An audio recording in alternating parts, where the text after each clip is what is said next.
welcome to our introduction to Risking Manhood. My name is Sergio Milandri. I've been doing men's work for almost 30 years now and have come to the point of realizing, or have been realizing repeatedly, that men struggle with their identity. And as a result of this, women struggle with their identity as well, because our identities are tied together and we are formed by a father and a mother, and we draw from the genes that we are given and from the experiences that we live through as we grow and as we become who we are. Issues come up when the ideals we have and the ideas we have conflict with the reality that we experience on the ground. In traditional cultures, they had an initiation process where young people were initiated into adulthood. And the point of this was both to have a ritual that marks a threshold, but also to open the development into a far deeper and broader self than what is generally understood or carried by young people when they come into life with a lot of idealism, or maybe a lot of anger and depression and hopelessness when they see the state of humanity. So Risking Manhood is really a course about doing initiation work, initiation into adulthood, into our true identity, into who we were made to be by God. And as it were, or as it happens rather, there are 7 risks which are gone through in initiation processes, which are needed to fully root the self in a deeper, authentic identity.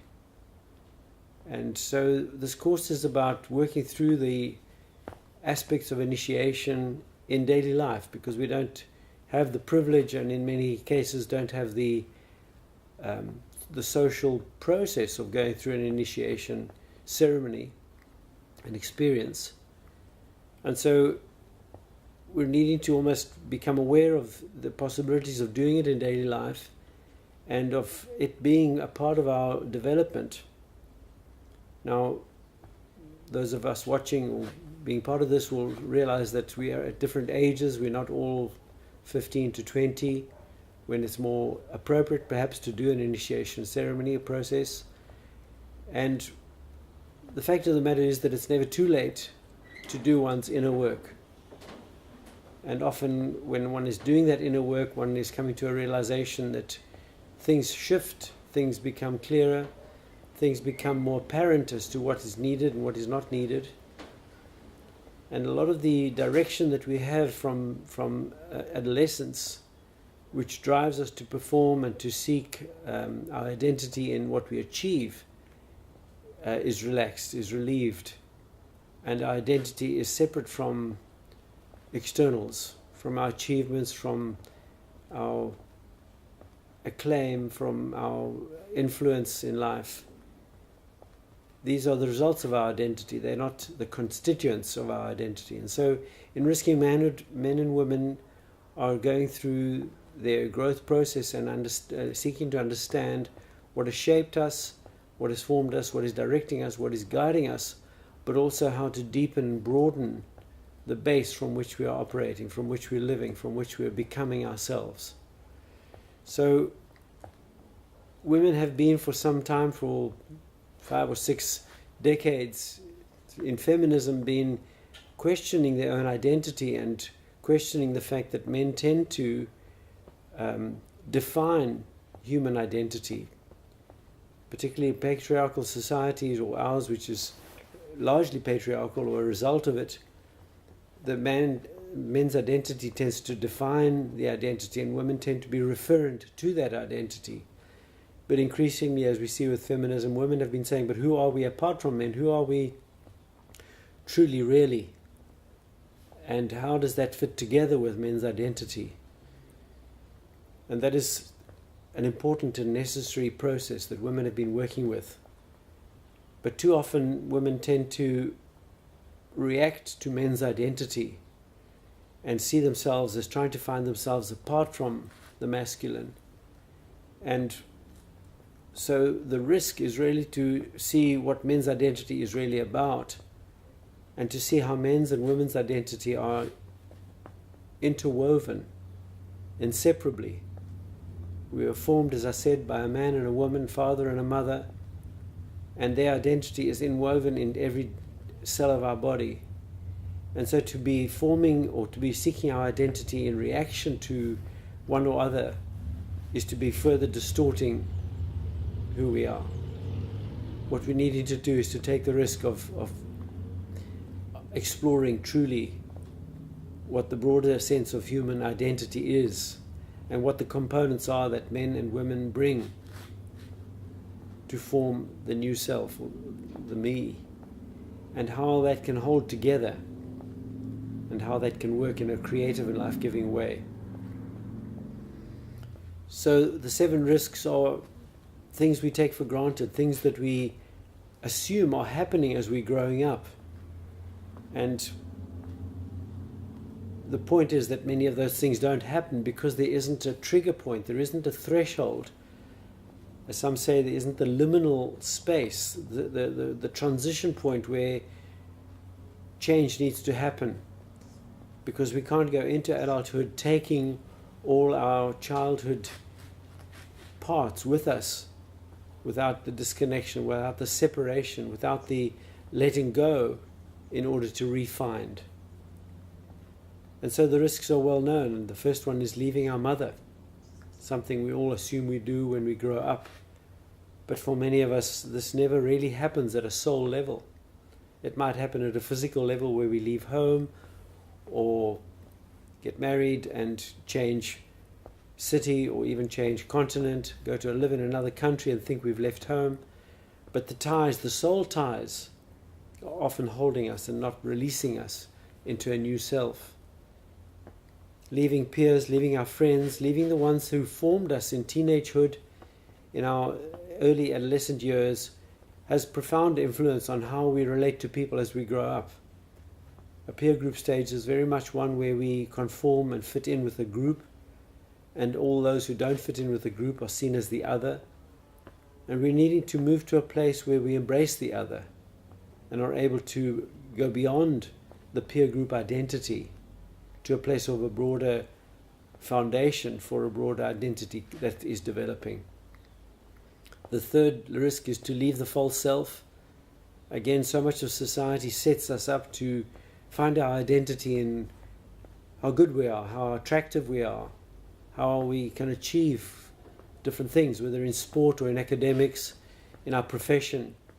And we tend to define ourselves by that. But that tends to be an external self, and it can easily become a false self because the inner self might find itself struggling to accept itself apart from the external achievements. And so the false self is really a relinquishing of what others say of us and beginning to take on what God says of us, the true self, the self that He's made us to be, and the self that is becoming fuller as we grow into our full lives. The fourth risk is leaving our Father. And with that goes the whole understanding of our family and the identity that our family and our culture has given to us. We pick up our father's name at birth.